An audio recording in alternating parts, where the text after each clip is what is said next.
ওমানে টানা ভারী বৃষ্টিপাতে বন্যা দেখা দিয়েছে। মরু অঞ্চলগুলো প্লাবিত হয়ে জনজীবন বিপর্যস্ত হয়ে পড়েছে। এ পর্যন্ত অন্তত 5 জনের মৃত্যু হয়েছে। ওমান থেকে হাশিম চৌধুরীর পাঠানো তথ্য, ভিডিওচিত্রে ইফতেখার উদ্দিনের রিপোর্ট। মরুর বুকে আচমকা বান। ওমানের বারকা এলাকায় একটি গাড়ি ওয়াদি পার হতে গিয়ে পানির স্রোতে ভেসে গেলে 10 জনের মধ্যে 7 জনকে উদ্ধার করা হয়। এর মধ্যে 3 জন মারা যায়। এছাড়া আল মাওয়াইল এলাকায় আরও 2 জন বন্যার পানিতে নিখোঁজ হয়ে যায়। পরবর্তীতে তাদের মৃত অবস্থায় উদ্ধার করা হয়।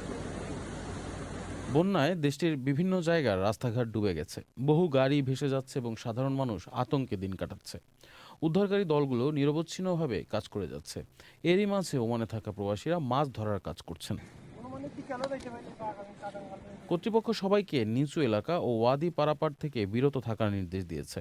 আবহাওয়া দপ্তর জানিয়েছে মাস্কট সহ বিভিন্ন অঞ্চলে আরও কয়েকদিন বৃষ্টিপাত অব্যাহত থাকতে পারে।